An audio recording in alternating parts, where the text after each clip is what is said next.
tiempo es corto, entonces lo que yo hice como en la metodología de trabajo es, en la primera voy a hablarles como un poco del por qué la fotografía y por qué la importancia de hacer imágenes y de construir imágenes, no solo porque sé que aquí no, la gente no solo fotógrafa ni solo hace visuales ni documentales, sino que también hace producción, o sea que se aproximan los temas desde diferentes ámbitos.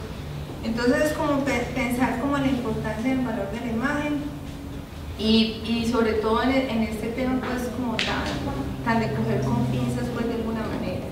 Entrar a hablar un poco de lo que es la memoria, que es también como lo que nos aboga, pero también es como el maniqueo un poco también de la palabra, es también el uso mismo de la palabra, de entrar como a dar como unas puntadas de por qué es tan importante la imagen para la construcción de memoria, para la reconstrucción y recopilación de la memoria, pero también ponernos como en un punto de quiénes son los que hacen memoria, desde dónde la estamos haciendo y a quién le corresponde hacer la memoria, ¿cierto? Hablar como un poco de eso, hacemos el break y en la segunda parte es ya la idea es hacer un taller con ustedes, ¿cierto? De imagen a partir de unas fotografías y darles como unas puntadas para que podamos hacer el taller de lo que es el trabajo con la imagen y esos tres momentos de una imagen, en este caso pues la imagen fotográfica. O sea, realmente todo ejercicio de hacer, de producir, de crear, parte de un sentir, parte de una apreciación personal y parte también de un conocimiento personal. Y entonces es no pensar en hablar que todo lo que uno está viendo, o sea, la imagen que uno está viendo es el todo, ¿cierto? Realmente lo que uno ve son partículas, como decía Cartier-Bresson, son instantes, y para él eran instantes decisivos. Y es uno cuando decide qué es lo que quiere dejar ver al otro, cuando decide obturar, cuando decide hacer una imagen, cuando decide relatar esa imagen.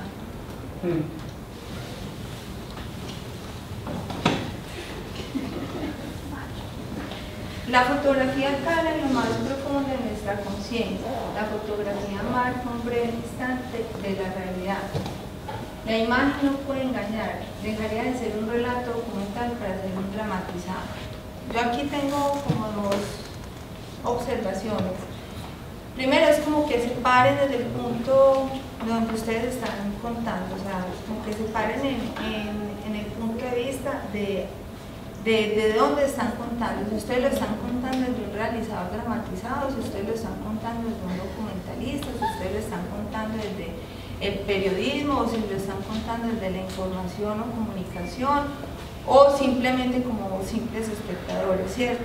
Yo creo que hay una responsabilidad muy grande cuando uno primero limita muy bien como, o define muy bien desde el punto donde ustedes están parados y van a empezar a contar las historias, porque además hay una responsabilidad muy grande para ustedes y es que en esa transformación de las historias, si bien los sucesos violentos ocurrieron y están ocurriendo, porque no podemos decir que esto ya pasó, ¿cierto? Lo que pasa es que la violencia se transforma, o sea, los actos violentos se transforman también se traspolan los lugares donde se vuelven más álgidos o más intensos esos conflictos. Supongamos, ya podríamos decir que el conflicto en el campo ya no es un acto violento contra la vida con las armas, sino que es un acto violento contra la naturaleza y un devenir del día a día, la cotidianidad del campo, ¿cierto?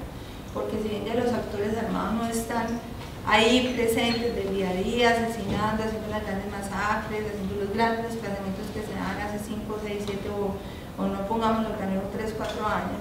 Pero entonces todos esos actos violentos dejaron unas grandes consecuencias, que es otro tipo de violencia que también tiene mucha fortaleza. Hay que pensar en cómo hablar o cómo decirlo. Esto es como una formulita de Foucault, que de todas maneras pues es para quienes pasamos por la comunicación social y el periodismo. Es algo muy sencillo, pero que a veces se nos olvida y a veces somos como ligeros a la hora de empezar a construir los relatos, y es primero pensar que solo un hecho o un evento es posible en la medida en que se deja ser visto, ¿cierto? O sea, eso de ver para creer es cierto de alguna manera, en el sentido en que yo digo cierto de alguna manera porque hay quienes se resisten a la historia creo que ya es un sentido moral y político más que una realidad. Pero cuando yo digo que en una imagen, o sea, uno está, solo un hecho se vuelve realidad en la imagen, es porque realmente la imagen está objetivando eso que está sucediendo, o lo que sucedió, ¿cierto? O sea, solo cuando yo plasmo en la imagen, cuando yo muero en una imagen, un hecho, un evento, un suceso, un personaje, yo estoy realmente ratificando que eso fue algo real, que eso sucedió. Y siempre hablar en pasado, porque no hablar del presente nunca va a ser posible, porque igual así estemos construyendo en el presente, ya eso va a ser del pasado, ¿cierto? Entonces ahí es cuando empezamos a pensar un poco también en la construcción de memoria. Entonces ahí es donde aboga uno mucho como la importancia de escuchar, pero verificar, ¿cierto? Y que hay una cuando uno habla de derechos humanos en conflicto armado y actos violentos, hay una responsabilidad muy grande de verificar, muy grande, porque si no el daño posterior puede ser mayor que el mismo hecho comentar. La novedad, o sea, ¿dónde podría estar la novedad del asunto? La novedad no es el impacto o el clima como tal que pueda tener como la historia en sí, sino todo lo que hay se nos olvida mostrar o contar qué hay alrededor, qué es lo que realmente hace novedoso el asunto, ¿cierto? Ese pequeño detalle que el cual nosotros a veces se nos olvida por estar como inmersos en la explosión de la gran información o del gran detalle o de ese suceso o evento fuerte, pero que se nos olvida quiénes están como, pues, quiénes están ahí alrededor o esas pequeñas informaciones, la actualidad también, ¿cierto? Y el interés público. Aquí sabemos que si bien esta reunión que nosotros tenemos acá es una reunión cotidiana, normal, pero aquí hay microhistorias y estas microhistorias están haciendo una gran historia, ¿sí? Y entonces depende de nosotros buscar dónde está ese clímax o ese punto de interés para que se vuelva de interés público y realmente haga como ese eco que se podría producir a cualquier historia pues normal. Y lo que significaba para mí mostrar a Machuca ya después de 12, 13 años, 15 ya, después de 15 años de ese evento. Y que realmente cuando uno hace la reflexión de ese suceso, uno sabe que Machuca, o sea, lo que hay que rescatar ahí fue el dolor de la comunidad y también la dimensión de lo que fue en vidas humanas, en la pérdida de vidas humanas. Porque en Machuca no es como Granada, ¿cierto? Que las pérdidas en Granada, aparte de ser pérdidas humanas, de pronto la toma guerrillera en Granada, las masacres en Granada, que son pérdidas humanas, pero también una pérdida de la infraestructura, que eso también debilita todo proceso social, debilita también la institución. Pero en Machuca, cuando uno hace una reflexión frente a los usos de Machuca, lo importante de rescatar en Machuca era pues como lo que significó lo que era la pérdida humana. Y lo que representó ese hito también para el país, ¿cierto? Y cómo de alguna manera en ese proceso en que estaba entrando el ELN, en la convención de paz y en todo esto, y sucede esto pues de Machuca. Entonces ahí es cuando entonces dice uno si empezar a crear diálogos de paz en medio de la guerra, o si hay que parar la guerra para poder hablar de paz, o es precisamente volver a lo que estamos, pues, o sea, lo que miren que se pasó hace 15 años, pero es exactamente lo que nos está pasando ahora, ¿cierto? Las grandes críticas que hay de que si entonces empezamos a hablar de paz, entonces paremos la guerra. Los diálogos se construyen en medio de la guerra. Si no podríamos estar hablando de paz, ¿cierto? Porque si no está sucediendo eso, o sea, si no hay eso que nos obliga a llevar la guerra a un escenario de paz, entonces es difícil empezar a construir, no es fácil entenderlo, pero es difícil empezar a construir diálogos de paz en medio de la paz, porque entonces no hay la necesidad de qué es lo que vamos a empezar a estar a discutir, los sufrimientos que padece la población civil a manos del desbocado y del ejército victorioso. Lo importante de los relatos son los libros. Bueno, yo llevo aproximadamente 25 años haciendo fotografía periodística. y realmente después de mucho tiempo de reflexión, lo que les debe abogar, o lo que por lo menos a mí me aboga, y es como el interés que realmente me asienta acá a estar aquí y a estar afuera y empezar a trabajar con las madres, las víctimas. O sea, si ustedes no piensan en que realmente, porque esta guerra quien afecta a la guerra son las víctimas, y si uno se queda en el cuento de hablar desde los actores armados, estamos volviendo a caer en los mismos errores, estamos invisibilizando otra vez a las víctimas y no dándoles voz. O sea, la gran responsabilidad de nosotros como civiles es darles voz a las víctimas, porque todos nosotros podemos ser víctimas. Cuando uno habla cuando uno le muestran imágenes de la muerte es porque, y cuando uno está contando a partir de la muerte es porque uno no le está dando prevalencia a esa muerte, sino que le está dando prevalencia a la vida.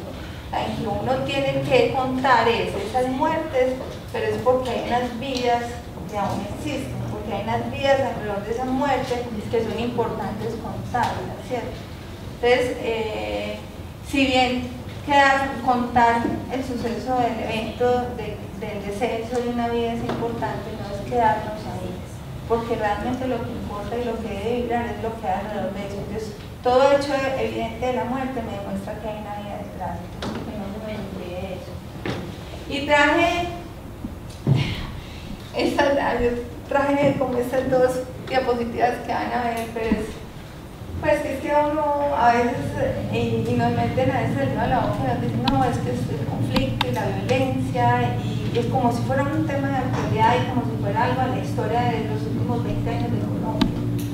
Y realmente, pues si nosotros pensamos, esta es una pintura que si no es la más violenta del acto como tal, porque no es la guerra, pero si es una imagen violenta es porque muestra el poder y saber quiénes están generando ese conflicto y esa guerra. O sea, no es sino el vestido, el hombre agachado, pues ese ímpetu como mira, ¿cierto? Como esa representación de la llegada de los españoles aquí a América, para uno entender pues cuál es el principio, de dónde viene la guerra, ¿cierto? Y el conflicto. Entonces no es pensar que eso es porque vienen acá unos grupos armados paramilitares y de guerrilla que están haciendo la guerra, y no es tampoco hacer que la guerra es solo los que las hacen las FARC, ¿cierto? Y ya no olvidemos de los paramilitares. No, la guerra acá en Colombia y en el mundo entero viene de miles de millones de años, pero la guerra más reciente para nosotros podría ser esto, o sea, pensar en que somos conscientes de que hay focos de guerra, y que hubo guerra, de que hay conflicto, pues desde hace mucho tiempo. Entonces, eso es como una reflexión a que no nos quedemos en los relatos inmediatos. ¿Cómo los hechos no? Y yo hago muchas veces, no nos quedemos en los relatos de la guerrilla de los paramilitares, sino que también entendamos que el Estado es uno de los principales causantes, es uno de los principales responsables del conflicto, ¿cierto? Porque es el Estado el que debe dar la protección del ser, es el Estado el que debe dar los cuidados del territorio, es el Estado el que debe propiciar a un estado de bienestar, ¿cierto? Y que entonces obviamente si eso no se cumple es porque hay una falla en el Estado. Entonces que sumamos este evento de Pueblo Rico, ¿lo recuerdan? Sí. ¿Qué pasó en Pueblo Rico? ¿Qué pasó? ¿Es el de las niñas? Sí. Fueron los niños en una variedad. Sí. De la guerra y después el ejército. Pueblo Rico, era un paseo como un miércoles, creo que fue un miércoles de la mañana, la escuela del pueblo sacó a los niños a un paseo al campo, un día de campo, iban unos papás y dos profesores, pero iban como 30 niños de la escuela, iban subiendo la montaña, y eso tuvo unas explicaciones posteriores, pues, pero el evento es... No, Pueblo Rico está al suroeste antioqueño.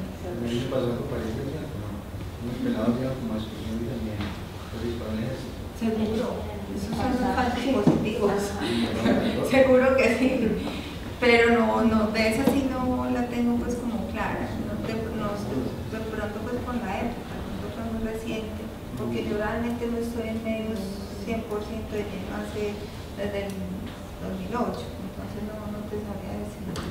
Pero entonces pues lo reconverso, o sea, los chicos iban de paseo con las ollas y con todo, y los soldados atacaron y murieron 7 u 8 niños. Las edades eran entre los 3 y los 8 o 9 años, pues eran niños. Las razones son estas: la guerra cansa, la guerra también destruye al otro, o sea, hacer el relato desde la víctima también. Yo digo no hablar del Estado, o sea, la fuerza pública como una víctima, porque ellos tomaron la decisión de tomar las armas, ¿cierto? Que tienes el oriente antioqueño, de los grupos armados, también de los grandes emporios económicos de la hidroeléctrica, todo lo que de Río Claro, lo que hay allá, las cementeras, todo lo que mueve el oriente antioqueño.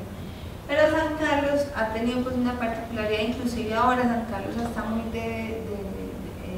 su palabra pues en boga es por todos los procesos que ha habido el municipio, y sobre todo porque esos procesos han sido muy generados desde la comunidad, ¿cierto? Las transformaciones de San Carlos también han sido muy valoradas por la comunidad. Esta masacre se considera como la última gran masacre que hubo en el oriente antioqueño, donde fueron asesinadas 19 personas.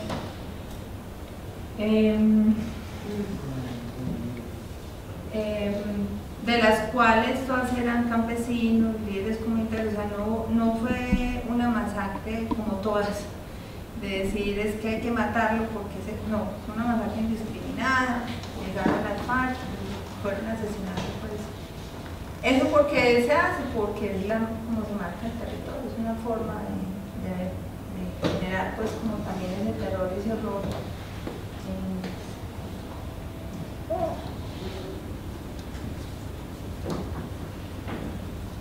Las fotografías del sufrimiento y del martirio de un pueblo son más que recordatorios de la muerte, el fracaso y la persecución. Invocan el milagro de la supervivencia. Ambicionar la perpetuación de los recuerdos implica, de modo ineludible, que se ha adoptado la tarea de renovar, de crear recuerdos sin cesar, auxiliados sobre todo por la huella de las fotografías icónicas. Fotografiar la muerte es la única prueba de la existencia de la perpetuación de la vida. Lo que yo les decía ahora, ¿cierto?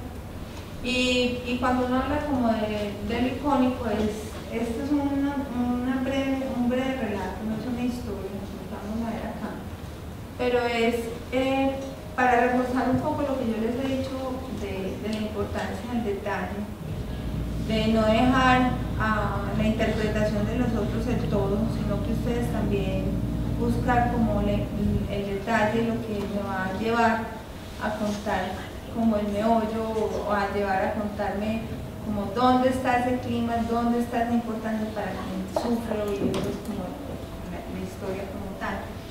Esta es una fotografía hecha en la granja, en el cementerio de la granja en Ituango, y es forense, en la jerga forense esto se le llama sábana. Ellos hacen una sábana cuando hacen la exhumación del cuerpo y hacen una reconstrucción del cuerpo con cada una de las piezas que hay en el lugar donde ellos se exhuman, ¿cierto? Ya esto es el análisis de las pruebas y la limpieza y la organización de las pruebas después de haber hecho la exhumación, ¿cierto? Ellos van al laboratorio, hacen como todas las prendas del cuerpo que se exhuma y limpian y organizan y las catalogan. Eso se le llama protocolo. Y una exhumación tiene un protocolo que va desde la búsqueda, desde el registro de las coordenadas, ¿cierto? Hasta la entrega del cuerpo, ¿cierto? Somos civiles y ratifico otra vez porque yo me paro de la civilidad. Entonces es como el conflicto y la guerra, yo insisto, afecta al diario, al que está ahí, que se acuerda, la cotidianidad. Entonces que también miremos cómo cómo ese registro de lo micro me puede llevar a lo macro, o sea, cómo puedo hacer un relato, puedo construir historias a partir de los detalles. Cierto que en primera instancia uno no les da importancia, pero a la hora que uno empieza a mirar como qué es lo que uno ha construido y ha hecho en imágenes, en la historia que ha cubierto, que ha aprendido a vivir de alguna manera, yo empecé a hacer la reflexión y a decir, yo acá tengo o sea, yo acá es donde debo centrar mi historia, mi investigación, mi trabajo, ¿cierto? Empezar a mirar que es que desde este pequeño detalle que es el caminar, me está contando todo. Entonces uno camina y atraviesa territorios, pues uno camina y atraviesa historias, uno camina y atraviesa relatos, uno camina y atraviesa vidas, uno camina y atraviesa muertes también, y uno camina y atraviesa su propio relato, su propio vida.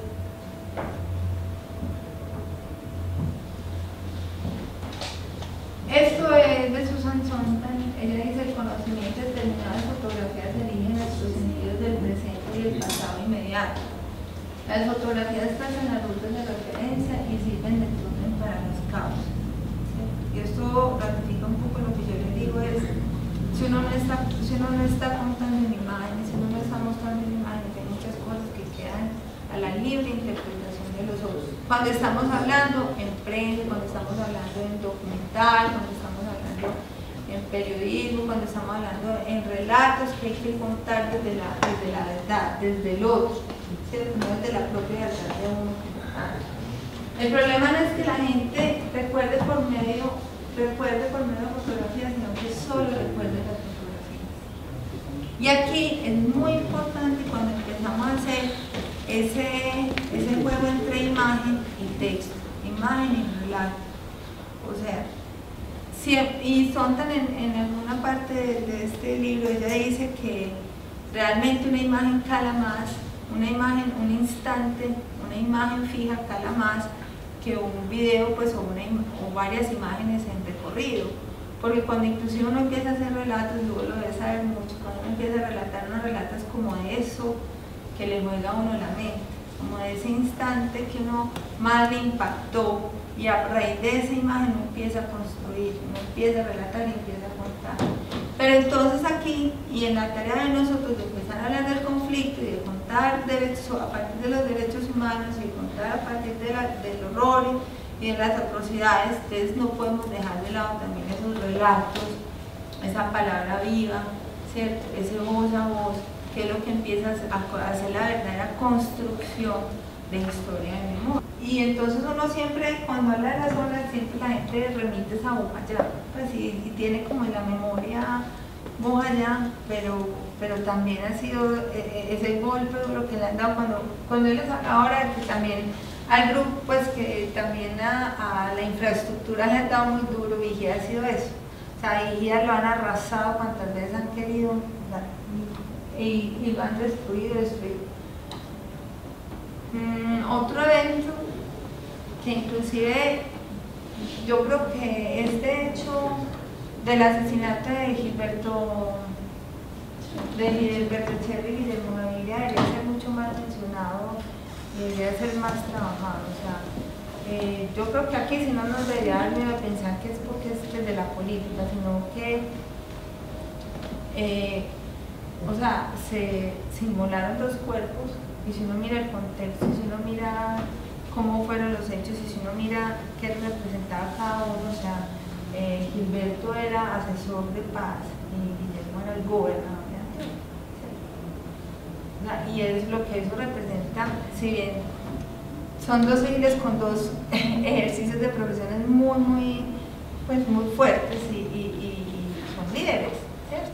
Y también como mirar cuál era la campaña que Guillermo estaba emprendiendo en su momento, sí, de paz, tratando de cambiar ese lenguaje, tratando de darle como un vuelco a otro tipo de accionar y enfrentar al poder de la guerra, de las guerrillas y de los paramilitares desde otra perspectiva. Yo lo menciono acá porque yo creo que ustedes que están aquí de pronto hagan memoria frente a este hecho que me parece que realmente desde quienes tenemos la responsabilidad de hablar de las cosas, no lo hemos trabajado mucho.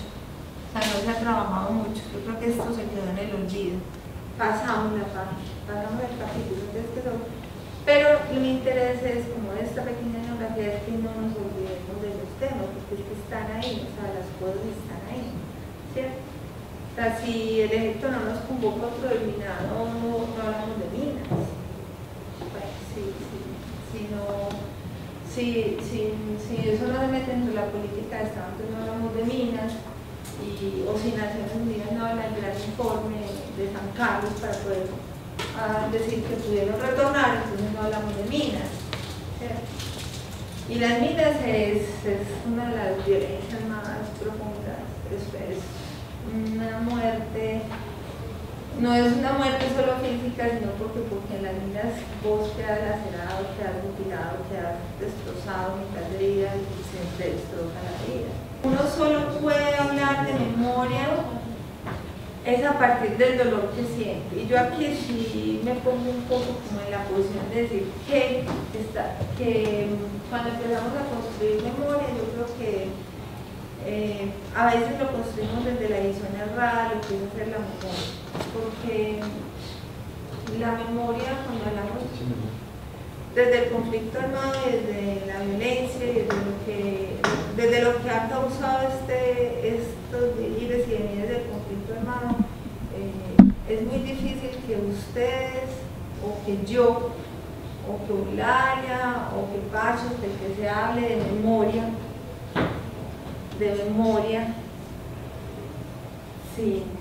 sin saber como qué es la memoria o a quién, por qué la memoria. O sea, si nos vamos a un ejemplo, pues si nos vamos a lo simple que es la memoria en el diccionario, la memoria es la recordación, también la memoria es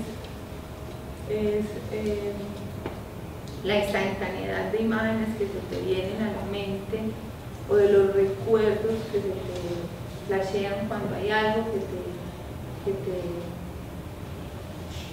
te hacen mímesis, ¿cierto? O sea, la memoria es como mimétrica. O sea, cuando uno habla de la mímesis de la memoria es también como de lo que se imita, lo que lo retrae a uno, de lo que hace que uno se flashee en la mente, ¿cierto? Eso es hacer memoria. Entonces, cuando uno piensa, estamos empezando a construir memoria, ¿qué es hacer memoria? Porque es que es muy fácil hablar de memoria y aquí todo es memoria. Todos los proyectos son memoria, todos los programas hablan de memoria, todos los artículos hablan de memoria, porque memoria es la palabra que se está manejando y es la palabra en boga. Pero cuando uno piensa realmente qué es hacer memoria, la memoria es objetivar, es hacer real esos sentimientos y esos pensamientos.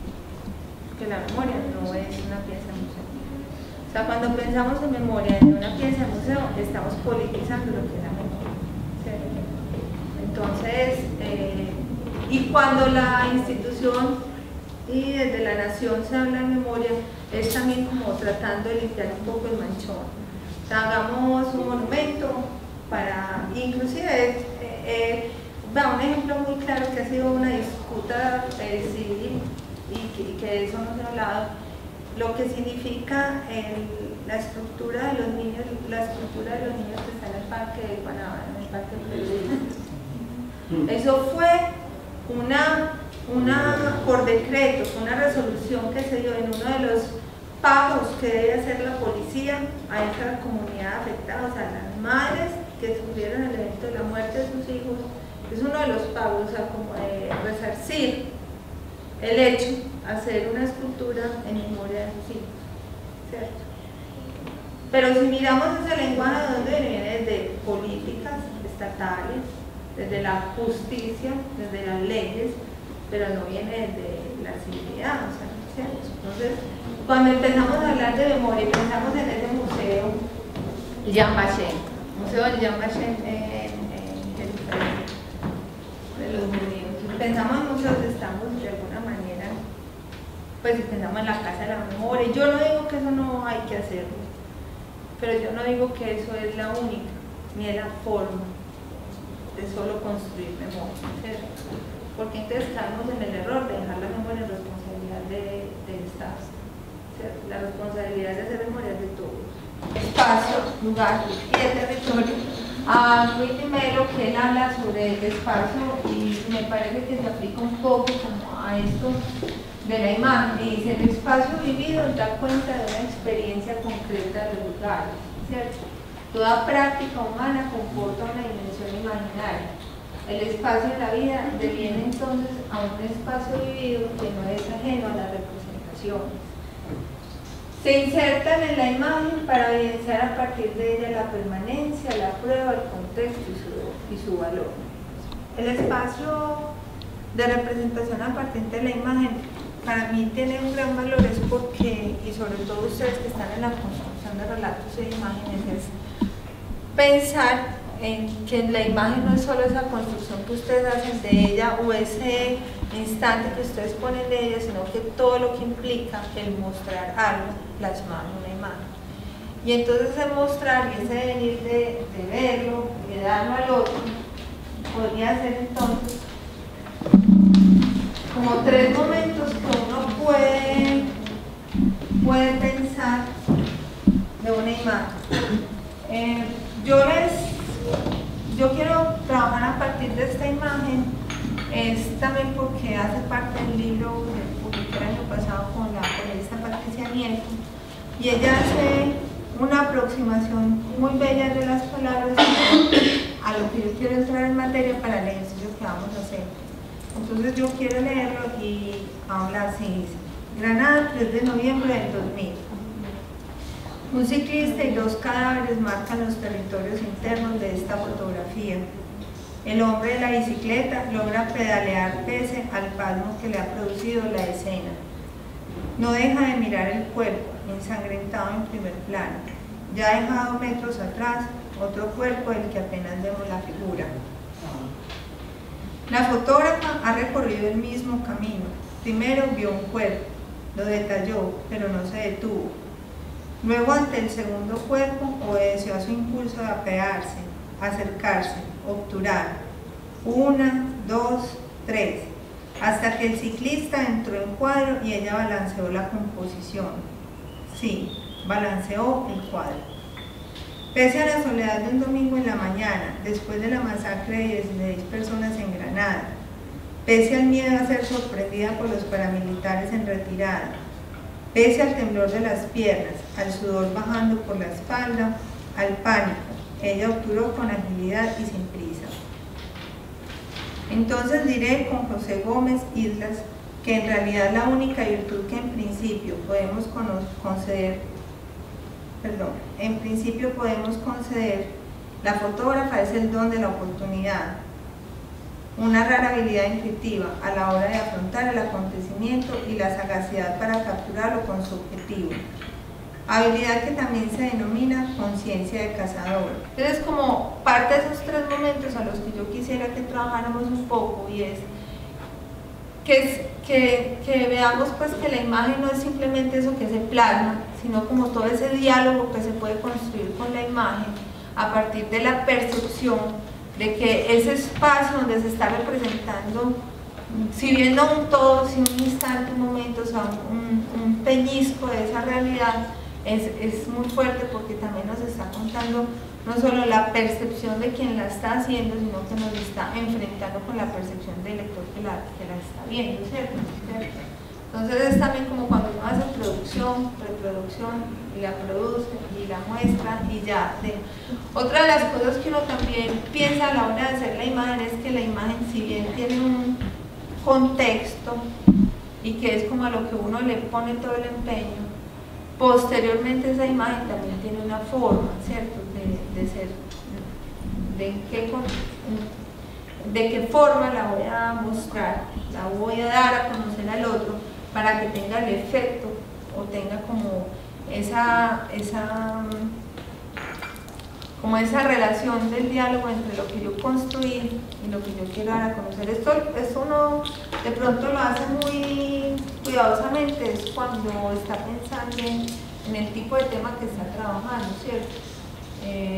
No digo que hay otros temas que no merezcan el cuidado, pero hay ciertos temas que esa correlación entre el diálogo de lo creado y el diálogo de lo que el otro se va a imaginar, el otro va a ver, es más delicado que de pronto en otro tipo de diálogo, ¿cierto? O sea, no estamos hablando aquí de arte, no estamos hablando del arte que te deja volar la imaginación y te deja hacer unas reinterpretaciones, unas interpretaciones, sino que en este tema del conflicto armado y los derechos humanos, que si bien es un arte hacer una foto donde haya mucha serenidad, a pesar de que hay un momento tan intenso como es el de la muerte o el descenso de un ser, pero de todas maneras hay cierta serenidad, por decir algo, en esta foto, que el ciclista nos rompe como esa tensión.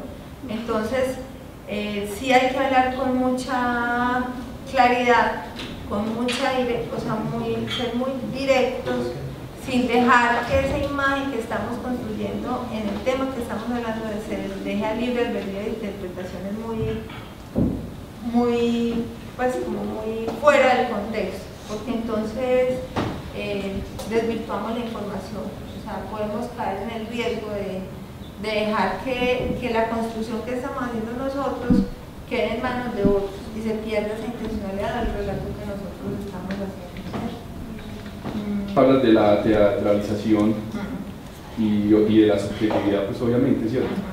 Y lo veo pues claramente en dos fotografías específicas, que fue la primera fotografía que nos mostraste, donde está el joven encapuchado, pues se supone él al lado de un rancho, pues es una escuela, sí. ¿Cierto? La bandera, digo, el mapa de Colombia sobre ese coso negro. Y un detalle pues que yo no sé si todos lo percibieron, y es el portabanderas que se utiliza pues en las fechas patrias, pues importantes, que yo no sé si intencionalmente está descubierto pues precisamente el trapo negro pues con el mapa, o sea, está corrido. Yo no sé si eso fue intencional, ¿cierto? En qué medida se puede manipular ese cuadro para que no deje de ser documental, o ese mero hecho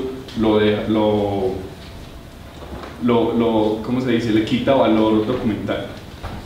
Nada de lo que de las imágenes que tú has visto, yo he intervenido, pues que yo diga intencionalmente, yo haga el gesto o mueva el telón o lo corra para dar mayor fuerza a la imagen que estoy tratando de fotografiar. Realmente estaba así, o sea, realmente estaba así, y mi interés de dejar al borde el escudo era precisamente, o sea, como al borde que está el país, o sea, es más como los símbolos que yo quise representar como un país al borde en ese conflicto y que está al límite de todo, ¿cierto? Además que el negro es un negro profundo que también es como... Pues el negro es lúgubre, es triste, pero también es un mar de dudas que, bueno. Pero yo digo que lo documental no puede ser trastocado. Cuando yo hablo de la teatralidad, es más que no poner puesta en escena, ¿cierto? O sea, es no poner a actuar, pero dejar que actúen. No sé si me hago entender. O sea, cuando uno habla de la teatralidad, es de todas maneras toda imagen, así sea creada por uno o vista o encontrada, es una escena, y una imagen es una escena fabricada pues de su cotidianidad, ¿cierto? El punto de vista determina esa intencionalidad dentro de esa escena, ¿cierto? Si vos estás mirando con un lente en gran angular o si estás mirando con un teleobjetivo o con un zoom, si estás muy próximo o si estás muy lejano, eso se ve en la imagen, y esa imagen es lo que le da el carácter de documental, o sea, eso que tanto te aproximas o te alejas le da como el carácter de documental. Yo no creo que el documental permita la dramatización, ¿cierto? Yo no creo, lo que sí creo yo es que en la recopilación de testimonios y de imágenes uno encuentra que ese documental se vuelve pues dramático, pero no dramático por el error del terror, sino que se vuelve una acción. No sé si me hago entender un poco, y de pronto nos podría pero de todas maneras yo creo que lo documental no permitiría una puesta en escena creativa a la hora de armar, ¿cierto? De que es que yo lo voy a poner acá, o sea, yo digo que si uno es un buen observador y uno sabe escuchar las imágenes y sabe escuchar las palabras y la luz y todo, puede crear imágenes documentales casi que próximas a un dramatizado. No, pero es muy propio, porque uno siempre está en esa línea, y esa línea es muy débil, y uno sin darse cuenta la puede atravesar. Pues, cuando vos estás en la escena y yo quito este vaso, y con este vaso blanco en esta cinta morada, esto se me ve horrible. Pero yo debo hacer primero una reflexión de pensar por qué, de quién es, por qué está ahí y por qué tengo yo una línea vacía con unos personajes centrales. Entonces, ese punto al que le llama Roland Barthes puede ser el punto de narración de partida para yo seguir. Entonces, a veces uno puede cometer ese error. Claro, Carol, que sabe eso. Ahí solo alcanzamos a ver un cadáver. De pronto por el numerito uno creería que hay más. Pero acá en esta banderilla, pues lo primero que le nos vino a la mente es que es un paisaje montañoso y es como ver también, digamos, la espera de una familia para que le entregaran, digamos, los restos, o para que, pues, uno pensaría, está en medio de la selva, enterrado. No creo que la familia pues supiera que estuviera ahí, entonces también es como un descanso, o bueno, apareció. Y saber que en medio de tanta belleza, pues montañas, un paisaje como tan bonito y tan rico, todas las tragedias que pueden haber ahí adentro. Nosotros habíamos pensado que era un militar joven o algo así, ya supimos que no, porque se alcanza a ver un pedacito del pantalón con una riata, por lo que pensamos que era hombre, ¿cierto? Y pensamos que militar porque tiene la dentadura completa y bonita, pues. Y tiene en el cráneo el famoso tiro de gracia. También notamos que la fosa no es muy profunda, pues si ven el corte de la tierra está más bien superficial, así que cubre el cuerpo y ya. No es militar. No. Porque además el gesto de los dos militares que hay ahí es como muy desconcertante. Sí. Y yo la quise traer porque uno le da muy duro a la institución. Y pues si aquí el único ente autorizado legalmente para realizar exhumaciones es la Fiscalía, ¿cierto? Por la disposición y que mucha gente le aterra esa disposición porque viene del gobierno, porque es un ente del gobierno que está exhumando cuerpos, personalmente, bueno. Pero si uno se pone a ver, cuando se forma el grupo de trabajo y la gente está ahí pues como en la labor de lo que compete del ejercicio forense y de lo que significa emocionalmente y de lo que significa el riesgo también, hay muchos compromisos a la hora de la búsqueda de la exhumación. Entonces, yo que he tenido la posibilidad de estar con ellos durante estos últimos 5 años, yo digo que pues si no fuese por ellos, no fuese posible recuperar las historias de las que podemos hablar ahora. De cómo yo mato, es decir, inclusive desde la época de la violencia donde empanaban gente, las cabezas, los balones de fútbol con cabezas, todas esas cosas, esos mensajes que nos vienen dando. Finalmente, aquí hay una intención de un grupo criminal diciendo: yo cada 10 metros voy a poner un cadáver. Y eso es documental. y entonces ahí no hay alteración del asunto. Pero también pensamos hasta qué punto también se le está trabajando al mensaje directo que se le quiere dar desde el grupo armado, ¿no? Que se me hace acá más como, desde la experiencia mía como fotoperiodista, esa transformación que tuvo mi trabajo, esa reflexión que ha tenido mi trabajo, que apenas comienza, ¿cierto? Que apenas comienza porque pues es muy insípido todo lo que yo acá he tratado pues, como de exponer, que son reflexiones que uno empieza también a construir. ¿A qué abogo yo? Que es que no le resten importancia al día a día de lo que ustedes hacen o construyen, o piensan o dimensionan o van a hacer aproximar. Porque si bien ustedes están construyendo historia, y la historia siempre la remembranza o siempre el relato del pasado, ¿cierto? Y lo que ustedes están haciendo en el presente ya es pasado, entonces no le resten importancia, ni le quiten valor, ni lo dejen en el olvido, ¿cierto? Sino que piensen que cada cosa que uno está haciendo, y sobre todo nosotros que tenemos tanta responsabilidad con el manejo de la imagen, de la información, y de contar y de relatar, estamos haciendo historia. Entonces no desmerite cualquier cosa que ustedes hagan en el día a día, ¿cierto? Denle la suficiente importancia y la suficiente